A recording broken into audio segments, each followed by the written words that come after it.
Hello friends, आज का topic है गुलिवर ट्रैवल। और गुलिवर ट्रैवल का आज हम जानेंगे थर्ड पार्ट को, मतलब तीसरे बुक को। यहाँ पे 4 है कुल मिला के, तो तीसरे वाले पार्ट में आज हम गौर करेंगे ज़्यादा से ज़्यादा। और इसमें कुल 11 पार्ट्स हैं और आपको ये पूरा समझा देगा। ये वाला जो वीडियो है आपको गुलिवर ट्रैवल पार्ट 3, जिसमें लापुटा को लेकर चर्चा है, और इसको आप पूरा देखिए तो आपको डिटेल में समझ में आ जाएगा, कहीं भी कोई प्रॉब्लम नहीं रहेगा। तो देर ना करते हुए शुरू करते हैं आज का वीडियो, जो एक्चुअली ऑडियो है। नमस्कार दोस्तों, आज का टॉपिक है गुलिवर्स ट्रैवल। और गुलिवर्स ट्रैवल का आज हम लोग पढ़ेंगे पार्ट 3, यानी अ वॉयज टू लापुटा।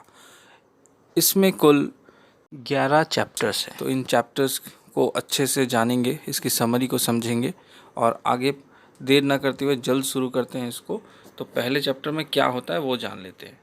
इस कहानी की शुरुआत में हम देखेंगे कि इससे पहले जो गलीवर था वो एक यात्रा पूरा करके अपने घर वापस आता है। इसका मतलब वो बॉबडीन नाम का एक वॉयज कंप्लीट करके आता है और अभी एक वो नए समुद्री यात्रा में निकल रहा है जो ईस्ट इंडीज़ की तरफ है। तो आगे बढ़ते हैं। तो वो जब ये सफ़र में निकलता है तो वो पायरेट्स के बीच में फंस जाता है, मतलब समुद्री डकैत। और वो उसमें फंसने के बाद फिर उससे वो रिक्वेस्ट करता है, मगर वहाँ पे उसे अकेले छोड़ दिया जाता है एक छोटे से नाव के साथ। ठीक है, उसे अकेले छोड़ दिया जाता है छोटे से नाव के साथ। उसे बस 4 दिन का उसके साथ खाना पानी दिया जाता है। तो उसी बीच वो चलता रहता है और वो चलते चलते एक बहुत सारे आइलैंड्स को पार करता है और वहाँ पे उसे एक आइलैंड भी मिलता है। तो वो वहाँ पे जब रुकता है तब वो जो जगह है वो बहुत बंजर है, मगर उसे एक बहुत बड़ी छाया दिखाई देती है। मतलब ऐसा लगता है कि बादल है, मगर असल में वो बादल नहीं था, उसके ऊपर एक लैंड बह रहा था। सोचिए कितना अजब सा चीज़ है कि एक लैंड बह रहा है, मतलब एक आइलैंड जैसा है, बहुत बड़ा है, वो उसके सर के ऊपर बह रहा है। उसे तकरीबन लग रहा था कि अंधेरा सा छा गया है, मतलब सूरज की रोशनी ठीक से नहीं आ पा रही थी। हम ये बिल्कुल नहीं कह सकते कि पूरा अंधेरा रात हो गया था, मगर सूरज की रोशनी कम हो चुकी थी, जैसे कोई काले बादलों के आने के बाद होता है। तो ये होता है फर्स्ट पार्ट में और वो इसी को डिस्क्राइब करता है। और ऊपर जो आइलैंड बह रहा था वहाँ पे उसे कुछ लोग भी दिखाई देते हैं, यानी वो आइलैंड में लोग रहते हैं। और वो आइलैंड वाले लोग जब गलीवर को देखते हैं तब उसे मदद करते हैं ऊपर चढ़ाने में, तो उसे ऊपर चढ़ा देते हैं। इस चैप्टर का अंत इसी के साथ हो जाता है, मगर इस चैप्टर से हमें ये पता चलता है कि जो गुलिवर है वो बहुत ही पावरफुल इंसान है, वो बहुत ही साहसी ब्रेव इंसान है। ठीक है, अब ये चैप्टर चेंज होता है, चैप्टर 2 में आते हैं। चैप्टर 2 में हमें पता चलता है कि वो जो फ्लोटिंग आइलैंड है उसका नाम क्या है। उसका नाम है लापुटा। इसे ध्यान में रखिएगा, लापुटा उसका नाम है। और इस आइलैंड में जो लोग रहते हैं वो मैथमेटिक्स और म्यूज़िकल इंस्ट्रूमेंट के फेवर में है, मतलब वो अडोर करते हैं, उन्हें पसंद करते हैं मैथमेटिक्स और म्यूज़िक को। इवन उनके कपड़ों में भी वो दिखाई देता है। इसका मतलब ये है कि वो लोग जो ड्रेस पहनते हैं उसमें ये सब निशान बने हुए, जैसे into plus minus guitar etcetera. यहाँ के जो लोग हैं वो ज़्यादातर समय जो है चिंतन में गुजारते हैं, मतलब हमेशा कुछ ना कुछ सोचते रहते हैं। यहाँ पे कुछ अजब किस्म के लोग रहते हैं। अगर कोई व्यक्ति किसी एक व्यक्ति की बात नहीं सुन रहा है तो उसका जो नौकर होगा वो सामने वाले व्यक्ति को थोड़ा सा आघात करेगा ताकि वो उस पर कंसंट्रेट करे। मतलब वो भी तो ख्यालों में खोया रहता है, मतलब हर कोई ख्यालों में खोए हुए हैं, तो इसीलिए उसे उसके नौकर को दूसरे को प्रहार करना पड़ता था, हल्का सा टोकना पड़ता था एक डंडे से, ताकि वो उसकी बात पर ध्यान दे। गजब चीज़ है। इस बीच गुलिवर को लेके चले जाते हैं किंग्स कोर्ट के पास, मतलब राजा के दरबार में लेके जाते हैं। और वहाँ पे वो ज़रूरी बात नहीं बोलता है बोल के उसे पनिशमेंट दिया जाता है। वो वहाँ का कस्टम है, आपको हमेशा ज़रूरी बात ही करना है, आप अनइम्पॉर्टेंट बात नहीं कर सकते हैं। मगर गलीवर के अपराध को बख्श दिया जाता है, उसे कोई सज़ा नहीं सुनाई जाती है। एक तरफ तो हम देख रहे हैं कि लापुटियंस जो है, जो इस आइलैंड के निवासी है, वो हमेशा मैथमेटिक्स लेके सोच विचार करते हैं, मगर उनका जो घर का कंस्ट्रक्शन है वो बहुत ही बिगड़ा हुआ है, पुअरली कहा गया, पुअरली कंस्ट्रक्टेड, मतलब अच्छा शेप साइज़ में नहीं है। इसके बाद का किस्सा होता है कि एक दर्जी मतलब टेलर गलीवर के लिए वस्त्र बनाना है उसको, तो उसके लिए माप लेने आता है।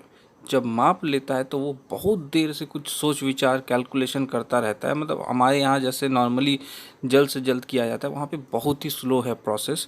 मगर आखिरकार में जब वो उसे ड्रेस मिलता है, वो उसका एकदम इल फिटेड सूट करता है।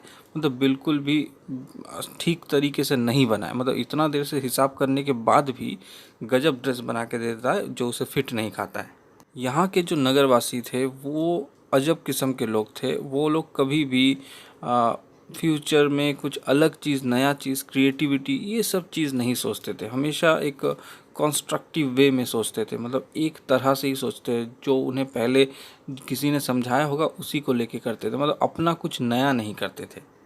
इसके साथ साथ उनका ये भी मानना था कि पृथ्वी का विनाश हो जाएगा एक कॉमेट के ज़रिए, और इसी को लेके सोचते थे। इस प्रकार ये वाला चैप्टर भी समाप्त होता है। और इसमें हम देख रहे हैं कि जो स्विफ्ट है, यानी कि जो लेखक है, वो असल में यहाँ पे आलोचना कर रहा है किसका, उसी के समय में रहने वाले जितने भी फिलोसोफर्स थे उनके बारे में। ठीक है, यहाँ पे एक्चुअली वो एनलाइटमेंट फिलोसोफर्स को क्रिटिसाइज़ कर रहा है। मतलब जो लोग हमेशा थ्योरी में विश्वास करते हैं, एब्स्ट्रैक्ट, मतलब वो रियलिटी प्रैक्टिकल में विश्वास नहीं करते। जैसे कई स्कूलों में, इंडिया के स्कूलों में ऐसा होता है कि प्रैक्टिकल क्लासेस पे उतना जोर नहीं दिया जाता है। कॉलेजेस में भी हम लोग देखते हैं, वही चीज़ को यहाँ कहा जा रहा है। आपको असल में हमेशा प्रैक्टिकल होना चाहिए। कोई भी अगर प्रैक्टिकल काम कर रहे तो उस पर ध्यान देना चाहिए। उस पर ज़्यादा थ्योरी करेंगे तो आपको समझ नहीं आएगा। अब आगे बढ़ते हैं, चैप्टर 3 में प्रवेश करते हैं। तो चैप्टर 3 में कहा जा रहा है जो लपूटा द्वीप है, जो आइलैंड है, वो एक्चुअली परफेक्टली सर्कुलर आइलैंड है। ठीक है, और ये जो आइलैंड आसमान में बह रहा है, इसके पीछे एक कॉम्प्लेक्स इंजीनियरिंग है। वो है कि ये बहुत सारे चुंबक के कारण ये यहाँ पे ऐसा लगता है कि ये आसमान से लटक रहा है या आसमान में बह रहा है। और इस आइलैंड के ठीक नीचे एक दूसरा स्थान है जिसका नाम है बालनी बारबी। ठीक है, इसके ठीक नीचे। और ये जो बालनी बारबी आइलैंड है, इसी पे ही कुछ चुंबक है जो उसे ऐसे ऊपर बहा के रख देता है। जैसे हम लोग जानते हैं कि अगर हम चुंबक का नॉर्थ और साउथ को मिलाने की कोशिश करें तो क्या होगा, वो चेंज होता है। तो ये मैग्नेटिक इफेक्ट को समझना होगा, ये समझाने की कोशिश कर रहे हैं यहाँ पे। लपूटा की राजधानी है लगोडा, इसे याद रखिएगा, लगोडा। और इसकी राजधानी इस लपूटा में नहीं बल्कि बलनी बारबी पे अवस्थित है। मगर कानून के अनुसार जो राजा है और जो राजा के पुत्र या कोई भी रिलेटिव हो, उसे रहना पड़ेगा लपूटा में। ठीक है, वहाँ वो लोग लागोदा में नहीं रह सकते। जैसे हर राज्य के राजा के साथ मंत्री परिषद होता है, तो यहाँ पे भी ऐसा ही है। यहाँ के राजा के पास अजब सा पावर है। वो चाहे तो नीचे वाले पार्ट में, आइलैंड में, बारिश और सूरज की रोशनी को कंट्रोल कर सकता है। वो अगर चाहे तो किसी भी शहर को पूरी तरह से नष्ट कर सकता है। हालांकि बाकी जो स्टेट्स है वो भी अपनी सुरक्षा खुद कर सकते हैं, उनके पास भी मैग्नेटिक पावर्स है। अभी आगे बढ़ते हैं चैप्टर 4 में। लापुटा नामक आइलैंड पे तकरीबन 2 महीने रहने के बाद जो गलीवर है उसे बड़ा मतलब बोरिंग लगता है। वो जगह उसे अच्छा नहीं लग रहा है। वहाँ के लोगों के बिहेवियर से वो बड़ा ही परेशान फील करता है खुद को। असल में उसे म्यूज़िक और मैथमेटिक्स में उतना नॉलेज नहीं था, और उनके हिसाब से, मतलब लापोटा वासियों के अनुसार से, वो बहुत ही तुच्छ और निम्न किस्म का इंसान है। फिर भी उसका एक दोस्त बन जाता है उस इलाके में। वो दोस्त वैसा ही इंसान है जैसा अकॉर्डिंग टू लापुटा वासी वो बहुत ही बुद्धू है। मतलब लापुटा में रहने वाला और एक निवासी है जो गलीवर की तरह है, वही उसका दोस्त बनता है। गुलिवर के उस मित्र को लपूटावासी स्टूपिड पर्सन मानते थे। हालांकि वो बहुत ही अच्छा इंसान था। वो एक्चुअली राजा के पास आग्रह करता है ताकि गुलिवर को जाने दिया जाए। बर्नी बर्बी में वो घूमने जाना चाहता है, तो इसकी अनुमति उसी से प्राप्त हुई थी। मतलब उसके मित्र ने मदद की राजा को बोल के। बढ़ते कहानी में, बर्नी बर्बी में भी गुलिवर का एक फ्रेंड होता है जिसका नाम है मुनोदी। और मुनोदी भी एक लॉर्ड है। वो जब बलनी बर्बी पहुंचता है तब देखता है कि वहाँ के जो घर बार है वो टूटे फूटे हैं और सही तरीके से नहीं है, और वो समझ जाता है कि ये लपूटा की राजधानी है। राजधानी का नाम क्या कहा था? लगाडो। मगर वो बाद में सोचता है कि इस प्लेस का ऐसा हालत कैसे हो गया, मतलब ऐसा टूट फूट क्यों गया। मगर इस बीच जो मोनूटी का घर है वो वहाँ पे सही है, बाकी सबका सही नहीं है, सिर्फ मोनूटी जो उसका वहाँ का फ्रेंड है उसी का सही है। वहाँ के जो खेत खलियान हैं उनकी भी हालत खराब है, दुर्दशा है। मगर जो मुनोदी है उसका खेत भी अच्छा है, घर भी अच्छा है, सजा वजा है।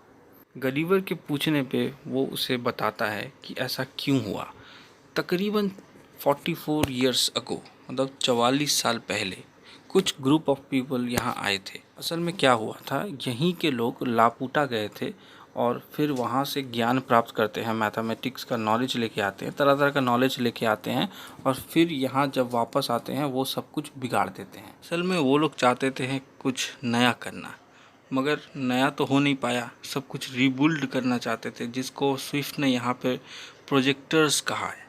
लोग चाहते हैं कि यहाँ पे जो शिक्षा व्यवस्था है वो नए रूप से हो, पूरा जो शहर हो वो नए तरीके से बने, ये उनका मेन कॉन्सेप्ट था। तो उन्हें ये स्विफ्ट बुला रहा है प्रोजेक्टर्स। तो आपको पूछा जाएगा कि ये प्रोजेक्टर्स कौन थे। उन्होंने 44 ईयर पहले इसे स्टार्ट किया था, मगर अभी तक ये ख़त्म नहीं हुआ। मतलब आज आप समझ सकते हैं कि ऐसा होता है, हम लोग बहुत पहले से स्टार्ट करते हैं मगर ख़त्म ही नहीं हो पाता है। मगर मोलूडी नाम का जो व्यक्ति है, उसका फ्रेंड गुलिवर का, वो इन सब के प्रभाव में नहीं पड़ा। वो उसे पसंद नहीं करता था, उस कॉन्सेप्ट को, प्रोजेक्टर्स के कॉन्सेप्ट को पसंद नहीं करता था। मगर उसे आज डर लगता है कि शायद वो भी इससे प्रभावित हो जाए।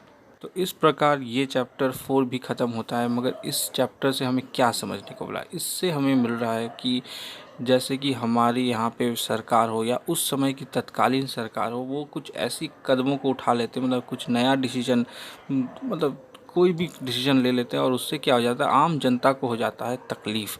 ये तकलीफ़ आप लोग शायद आज भी समझ रहे होंगे, कुछ ऐसा रूल्स निकल जाता है, कुछ कानून निकल जाता है जिससे आम जनता को परेशानी होती है। अभी कदम रखते हैं चैप्टर 5 में। चैप्टर 5 में क्या होता है, गलीवर उसी बर्नी बर्विक के जो एकेडमी का बात कहा जा रहा है, जहाँ पे सिखाया जाता है, प्रोजेक्टर्स लोग जहाँ रहते हैं, अच्छा हार्डवर्क करने की कोशिश करते हैं, जस्ट कोशिश, कुछ हो चाहे ना हो, तो उस एकेडमी में वो जाते हैं। यहाँ पे वो देखता है जितने भी लोग हैं जो प्रोजेक्टर्स है, इसके बारे में मैं पहले बता चुका हूँ कौन है प्रोजेक्टर्स।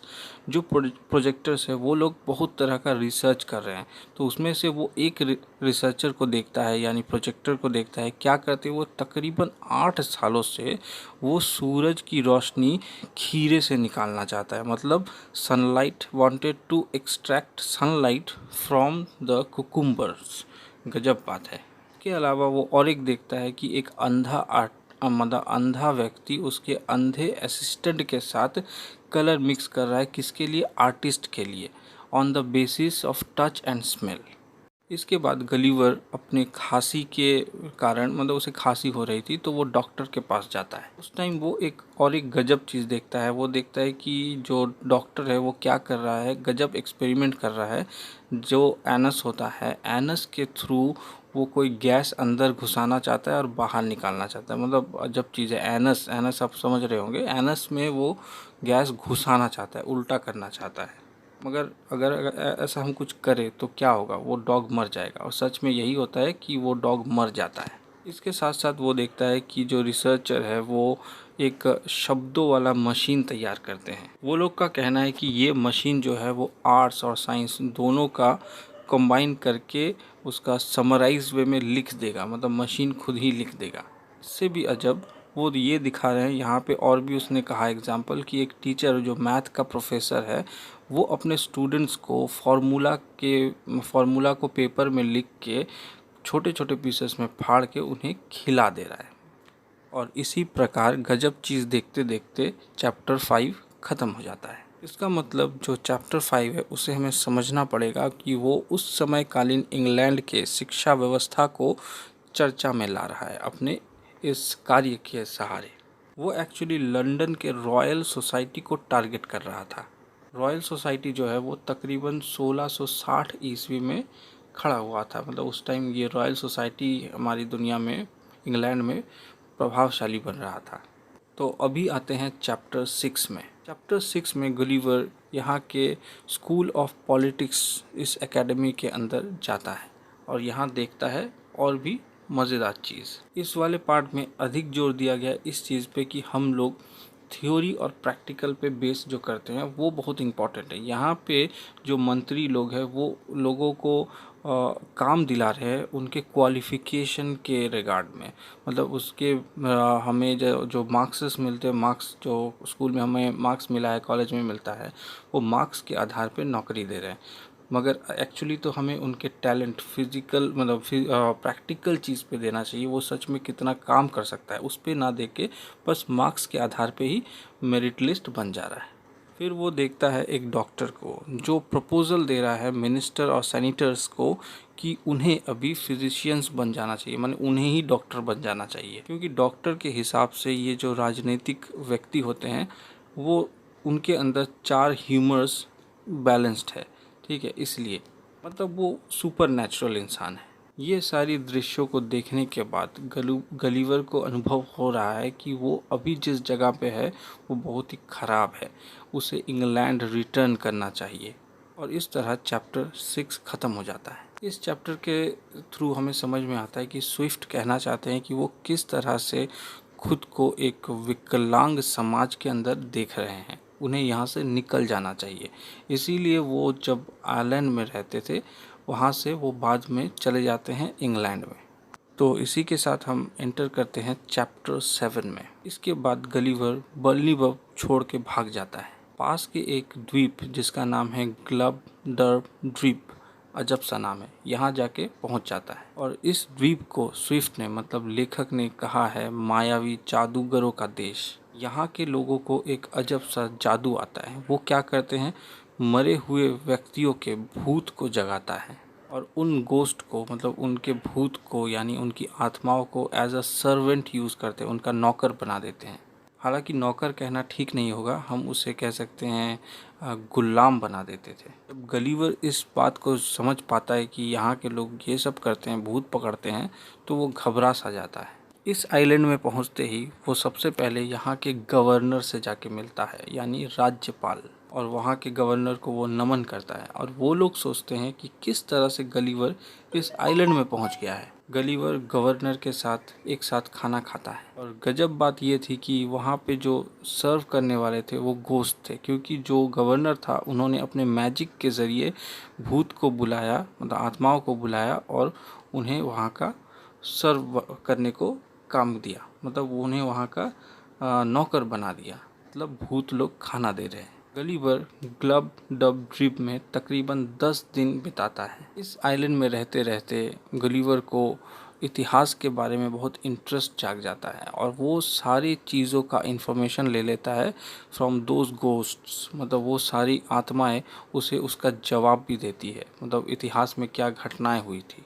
गलीवर बहुत महान व्यक्तियों के साथ बात करता है, मतलब जैसे अलेक्जेंडर द ग्रेट, क्योंकि उनके पास पावर था कि वो किसी का भी घोस्ट बुला पाएंगे। तो अलेक्जेंडर द ग्रेट, उसके बाद जूलियस सीजर, पॉम्पी, उसके बाद हनीबल इत्यादि लोगों के साथ वो बात करता है। इसी प्रकार चैप्टर 7 ख़त्म होता है। इस पार्ट पे जो मेन बात है वो कि ग्लब डब द्वीप जो आइलैंड है वो बाकी जो इलाका था जैसे लापुटा, बर्लीबब, ये सब इलाके के जो लोग रहते थे उनसे ज़्यादा यहाँ के लोग बुद्धि वाले हैं, मतलब उनकी बुद्धि अधिक है, विकसित है। इस चैप्टर का जो मेन मोटिव है वो ये है, वो कहना चाहते, जो स्विफ्ट हमें कहना चाहते हैं कि हमको अपना इतिहास ज़रूर जानना चाहिए, क्योंकि हम अगर इतिहास जानेंगे तो ही अपना भविष्य को अच्छे से समझ पाएंगे। अभी आते हैं चैप्टर 8 पे। इस चैप्टर में भी हम लोग देखते हैं गलीवर जो है वो मरे हुए लोगों के साथ बात करता है, मतलब बातचीत कर रहा है। यहाँ पे उल्लेख होता है होमर और एरिस्टोटल, मतलब जो महान फिलोसोफर थे। इसी प्रकार के महान व्यक्तियों के साथ वो अपना दिन बिताता रहता है। वो जब इतना समय इन लोगों के साथ बिता लेता है तो धीरे धीरे वो इतिहास के बहुत पहलुओं को जान लेता है, समझ लेता है। इसमें वो ये भी समझता है कि पौराणिक दिनों में जो इतिहासकार थे, मतलब पौराणिक दिनों के जो लोग थे और अभी के जो लोग हैं, इनमें बहुत ज़्यादा अंतर है। अभी जो है वो बहुत ज़्यादा गलत बोलते हैं, गलत राह पे हमें लेके जाते हैं, तो उसे भी धीरे धीरे अनुभव हो रहा है कि जितना हम दूर से सामने आ रहे हैं, करीब आ रहे हैं, उतना ही हम खराब भ्रष्ट होते जा रहे हैं। इसी के साथ वो ये भी निर्णय लेता है कि वो और एक क्षण भी यहाँ रहना नहीं चाहता। इसी हताशा के साथ चैप्टर 8 खत्म होता है। इस चैप्टर में जो मूल रूप से कहना चाहते हैं स्विफ्ट, वो ये है कि जैसे हर जगह में चेंजेस आता रहता है और बहुत जन क्या करते हैं, एक दूसरे का नकल कर लेते हैं और वो खुद का बना देते हैं। वो कहते हैं कि ये मेरा है। जैसे आप समझ लीजिए कि कोई रिसर्चर मतलब जब पीएचडी कर रहा होता है, तो वो जब वो पीएचडी करता है तो वो दूसरे के रिसर्च को अपने रिसर्च में खींच लेता है और बोलता है कि ये मैंने बनाया। या फिर हम किसी और व्यक्ति को भी देखें, किसी और का नकल उतार लेता है और वो उसे अपना बोल देता है। और अभी प्रवेश करते हैं चैप्टर 9 में। अभी वो ग्लबडब द्वीप छोड़ के लग्नग नाम के एक द्वीप में जाता है। गलीबर वहाँ जाके खुद को डच कहता है, हालांकि वो डच नहीं था। इसके पीछे एक कारण है कि लग्नग नाम का जो जगह है वो असल में जापान में है और वहाँ पे सिर्फ यूरोपीय लोगों में से डचेस को ही जाने दिया जाता, अनुमति थी प्रवेश करने की।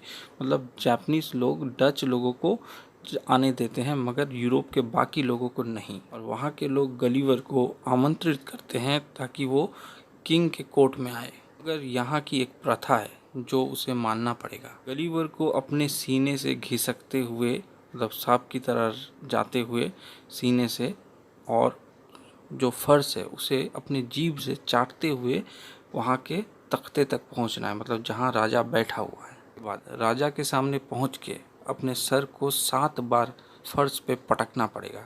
ये भी गजब चीज़ है। और साथ ही साथ राजा की प्रशंसा करनी पड़ेगी। अगर गलीवर खुद को भाग्यवान महसूस करता है कि वो जब चाटते हुए जा रहा था वो वाला इलाका बाकी लोगों की तुलना में साफ था, और भी लोग जा रहे थे तो उसका वाला साफ इलाका था। उसके बाद राजा उसे डिनर के लिए इनवाइट करता है, मतलब खाने के लिए इनवाइट करता है। वहाँ पे वो तकरीबन 3 महीने बिताता है। इस प्रकार चैप्टर 9 समाप्त होता है। यहाँ पे स्विफ्ट कहना चाहते हैं कि किस तरह से राजा रानी जो लोग होते हैं वो अपने स्वार्थ के लिए क्या क्या करते हैं, लोगों को नीचा दिखा देते हैं, और दूसरी तरफ वहाँ के जो लोग भी थे अपने स्वार्थ को मनवाने के लिए वो कितना हद तक नीचे झुक सकते हैं। तो अभी आते हैं चैप्टर 10 में। वो यहाँ आके देखता है कि लगलग में रहने वाले लोग जो है वो बहुत ही शांत और निर्मल किस्म के इंसान हैं। वो एक नए प्रजाति के लोगों को देखता है, उसका नाम दिया गया है स्टूलबर्ग्स। ये जो स्टूलबर्ग्स होते हैं उनके माथे पे एक विशेष चिन्ह रहता है, उसी को लेके वो जन्म लेते हैं। और जो स्टूलबर्ग्स होते हैं वो हमेशा जिंदा रहेंगे, कभी मरेंगे नहीं, यानी अमर है। ये सुन के वो बहुत ही हैरान हो जाता है, सोचता है कि ये कैसे संभव है, और सोचता है अगर उसके पास होता तो वो कितना ज्ञान प्राप्त कर पाता, कितना उसको यूज़ करता, कितना पैसा इनकम करता। मगर गलीवर जो सोच रहा था वो सही नहीं था, उसका सोच अभी बदलने वाला है। ये एक अजब बात थी। वो लोग जो थे स्टूलबर्ग, जो अमर थे, वो अमर थे, मगर ये समझना पड़ेगा कि वो बूढ़े होने के बाद अमर होते थे। मतलब वो बचपन गुजारेंगे, जवानी गुजारेंगे, उसके बाद का जो टाइम आएगा वो बूढ़े रहेंगे, उस टाइम वो और नहीं मरेंगे। तो ये एक अजब चीज़ है। वैसे भी हम जानते हैं कि जापान में सबसे ज़्यादा एजेड व्यक्ति रहते हैं। मतलब जब किसी का उम्र हो जाता है तो वो बहुत ही सिक हो जाता है, बीमार हो जाता है, बुद्धि कम हो जाती है, और बस वेट करते हैं कि कब मरेंगे, मगर वो लोग नहीं मर पाएंगे। तो ये सब देखने के बाद गलीवर सोचता है ना, ये इलाका भी ठीक नहीं है। मतलब एक भी इलाका उसे अभी तक एग्जैक्ट नहीं लग रहा है। उसका अभी एक ही उद्देश्य है कि उसे अपने घर वापस जाना है। इस चैप्टर से समझ में आता है कि किस तरह वो स्विफ्ट कहना चाहता है, लेखक हमें कहना चाहते हैं कि हम जैसे भी हो जीवन चक्र से भाग नहीं सकते। अभी आते हैं चैप्टर 11 पे। अभी वो लग्नंग से पूरी जापान की तरफ जा रहा है, क्योंकि उसका टारगेट है अभी उसे यूरोप पहुंचना है, और उस इलाके का नाम है नक्शा या फिर नागासाक। लीवर को किसी तरह एक शिप मिल जाता है, और उसका जो उसने जो पहना हुआ था वो डच लोगों की तरह अपना वस्त्र पहना हुआ था। मगर जहाज का जो ऑफिसर था वो समझ जाता है कि गलीवर डच व्यक्ति नहीं है, मगर फिर भी वो जो कैप्टन था जहाज का वो उसे छोड़ देता है, वो उसे नागासाक तक लेके ही जाता है। इसी प्रकार वो एम्स्टर्डम में पहुंच जाता है, वहाँ से वो अपने घर पहुंच जाता है, और इसी प्रकार ये चैप्टर 11 यहाँ ख़त्म होता है। मतलब इंग्लैंड पहुंच जाता है आखिरकार। तो आखिर में यहाँ कहना चाहता है इस पार्ट में एक कानून के बारे में जो जापान में था कि यहाँ पे केवल डच लोग अलाउ थे, यूरोप के और कोई भी देश के बंदे अलाउ नहीं थे। ये एक कड़क कानून था, वो लोग केवल डचेस के साथ बिजनेस करते थे। तो इसी प्रकार ये चैप्टर भी ख़त्म होता है और साथ ही साथ ये बुक भी ख़त्म होता है। बुक 3 का अंत हो चुका है इसी के साथ। तो आप लोगों को अगर इसी प्रकार की कहानियाँ जाननी है, सुननी है, तो हमारे चैनल के साथ बने रहिए, जुड़े रहिए, शेयर कीजिए, सब्सक्राइब कीजिए। और जो लोग जनरल स्टडी पढ़ना चाहते हैं वो भी हमारे चैनल के साथ बने रखिए, क्योंकि हम लोग इंग्लिश लिटरेचर, हिंदी लिटरेचर और जो जनरल स्टडी है उस पर काम कर रहे हैं। तो प्लीज़ हमारे साथ बने रहिए, लाइक कीजिए, शेयर कीजिए। धन्यवाद और सब्सक्राइब करना बिल्कुल मत भूलिएगा।